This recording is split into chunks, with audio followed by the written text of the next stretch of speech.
আপনি কি আরবি ভাষা নিয়ে খুবই চিন্তিত? তাহলে শুধুমাত্র আজকের ভিডিওটি আপনার জন্য। আজকের ভিডিওটিতে গুরুত্বপূর্ণ যে আরবি শব্দগুলো আছে সেই আরবি শব্দগুলো শেখানো হয়েছে। তাই বন্ধুরা সম্পূর্ণ ভিডিওটি মনোযোগ সহকারেই দেখেন। সম্পূর্ণ ভিডিওটি যদি মনোযোগ সহকারে দেখেন আশা করি খুব সহজে আরবি ভাষা বলতে পারবেন। আজকের ভিডিওর প্রথম শব্দটি এখানে দেওয়া আছে মুদির কাইফা হালুকা। এর অর্থ বস কেমন আছেন। আপনি যদি বলতে চান যে বস কেমন আছেন তখন বলবেন মুদির কাইফা হালুকা। এখানে মুদির শব্দের অর্থ বস, কাইফা শব্দের অর্থ কেমন, হালুকা শব্দের অর্থ আছেন। সব মিলিয়ে হচ্ছে বন্ধুরা মুদির কাইফা হালুকা, অর্থ বস কেমন আছেন। এখানে পরবর্তী আরবি শব্দটি দেওয়া আছে মুদির আনা আবগা রো বিলাত। এর অর্থ বস আমার দেশে যাওয়ার দরকার। আপনি যদি আপনার বসকে বলতে চান যে বস আমার দেশে যাওয়ার দরকার তখন এর আরবি বাক্যটি হবে মুদির আনা আবগা রো বিলাত। এখানে মুদির শব্দের অর্থ বস, আনা শব্দের অর্থ আমার, আবগা শব্দের অর্থ লাগবে, রো শব্দের অর্থ যাওয়া, বিলাত শব্দের অর্থ দেশ। সব মিলিয়ে হচ্ছে বন্ধুরা মুদির আনা আবগারো বিলাত। এর অর্থ বস আমার দেশে যাওয়ার দরকার। এখানে পরবর্তী আরবি বাক্যটি দেওয়া আছে মুদির আনা আবগা ইজাজা। এর অর্থ বস আমার ছুটি লাগবে। আপনি যদি বলতে চান যে বস আমার ছুটি লাগবে তখন এর আরবি বাক্যটি হবে মুদির আনা আবগা ইজাজা। এখানে মুদির শব্দের অর্থ বস, আনা শব্দের অর্থ আমার, আবগা শব্দের অর্থ লাগবে, ইজাজা শব্দের অর্থ ছুটি। সব মিলিয়ে হচ্ছে মুদির আনা আবগা ইজাজা। এর অর্থ বস আমার ছুটি লাগবে। এখানে পরবর্তী আরবি বাক্যটি দেওয়া আছে আনা মামা ওয়াজিদ মারিদ। এর অর্থ আমার মা অনেক অসুস্থ। আপনি যদি বলতে চান যে আমার মা অনেক অসুস্থ তখন এর আরবি বাক্যটি হবে আনা মামা ওয়াজিদ মারিদ। এখানে আনা শব্দের অর্থ আমার, মামা শব্দের অর্থ মা, ওয়াজিদ শব্দের অর্থ অনেক, মারিদ শব্দের অর্থ অসুস্থ। সব মিলিয়ে হচ্ছে বন্ধুরা আনা মামা ওয়াজিদ মারিদ। এর অর্থ আমার মা অনেক অসুস্থ। এখানে পরবর্তী আরবি বাক্যটি দেওয়া আছে লাজিম আনা আবগা ইজাজা। এর অর্থ অবশ্যই আমার ছুটি লাগবে। আপনি যদি তখন বলতে চান যে অবশ্যই আমার ছুটি লাগবে তখন এর আরবি বাক্যটি হবে লাজিম আনা আবগা ইজাজা। এখানে লাজিম শব্দের অর্থ অবশ্যই, আনা শব্দের অর্থ আমার, আবগা শব্দের অর্থ লাগবে, ইজাজা শব্দের অর্থ ছুটি। সব মিলিয়ে হচ্ছে বন্ধুরা লাজিম আনা আবগা ইজাজা। এর অর্থ অবশ্যই আমার ছুটি লাগবে। এখানে পরবর্তী আরবি বাক্যটি দেওয়া আছে শুভ আলহিন মাফি ইজাজা। এর অর্থ দেখো এখন ছুটি নেই। আপনার বস যদি বলতে চায় যে দেখো এখন ছুটি নাই তখন এর আরবি বাক্যটি হবে শুভ আলহিন মাফি ইজাজা। এখানে শুভ শব্দের অর্থ দেখা, আলহিন শব্দের অর্থ এখন, মাফি শব্দের অর্থ নেই, ইজাজা শব্দের অর্থ ছুটি। সব মিলিয়ে হচ্ছে বন্ধুরা শুভ আলহিন মাফি ইজাজা।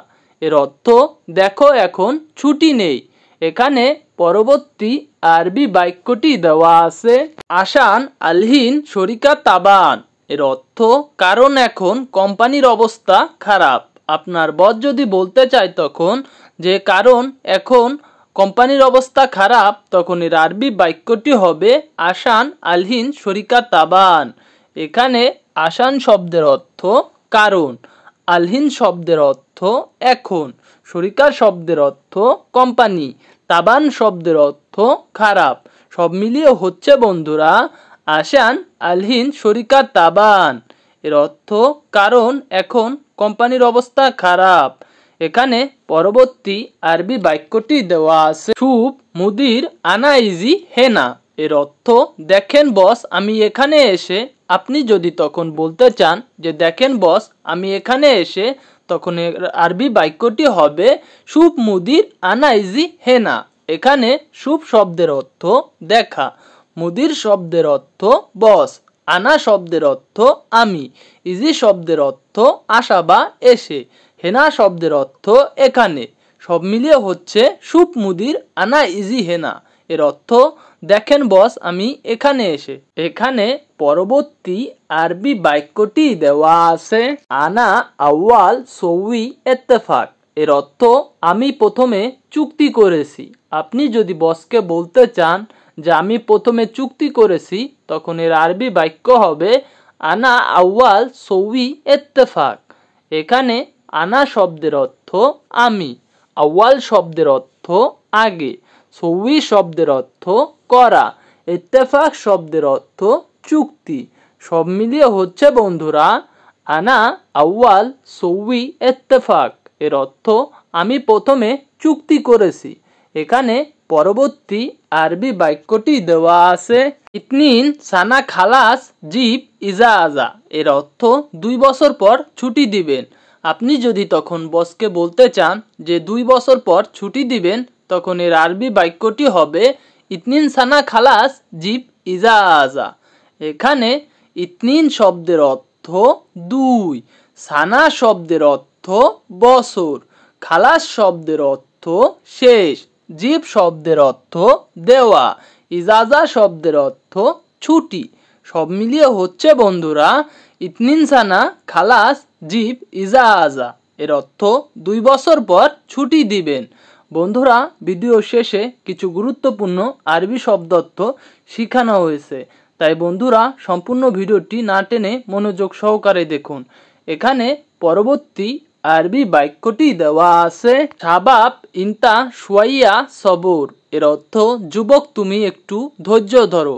আপনার বস যদি আপনাকে বলতে চায় যে যুবক তুমি একটু ধৈর্য ধরো, তখন এর আরবি বাক্য হবে শাবাব ইনতা শুয়াইয়া সবর। এখানে শাবাব শব্দের অর্থ যুবক, ইনতা শব্দের অর্থ তুমি, শুয়াইয়া শব্দের অর্থ একটু, সবর শব্দের অর্থ ধৈর্য। সব মিলিয়ে হচ্ছে বন্ধুরা শাবাব ইনতা শুয়াইয়া সবর। এর অর্থ, যুবক তুমি একটু ধৈর্য ধরো। এখানে পরবর্তী আরবি বাক্যটি দেওয়া আছে, আনা কামিয়ম সবর। এর অর্থ, আমি কতদিন ধৈর্য ধরব। আপনি যদি তখন আপনার বসকে বলতে চান যে আমি কতদিন ধৈর্য ধরব, তখন এর আরবি বাক্যটি হবে আনা কামিয়ম সবর। এখানে আনা শব্দের অর্থ আমি, কাম শব্দের অর্থ কত, ইয়ম শব্দের অর্থ দিন, সবর শব্দের অর্থ ধৈর্য। সব মিলিয়ে হচ্ছে বন্ধুরা আনা কামিয়ম সবর। এর অর্থ, আমি কতদিন ধৈর্য ধরব।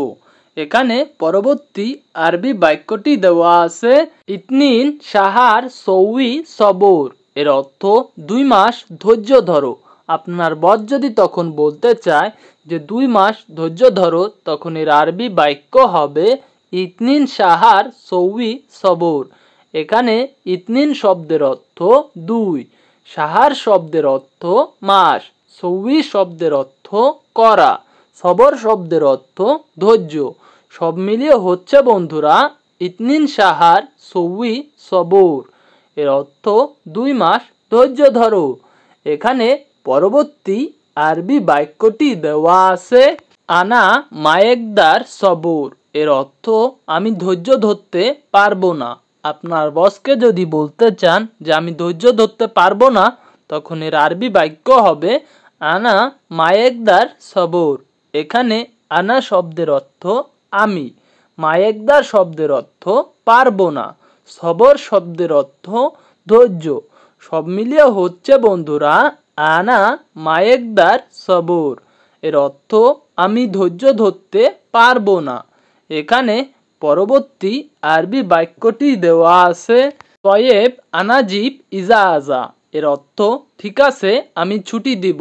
আপনার বস যদি তখন আপনাকে বলতে চায় যে ঠিক আছে আমি ছুটি দেব, তখন এর আরবি বাক্যটি হবে তয়েব আনা জিব ইজাজা।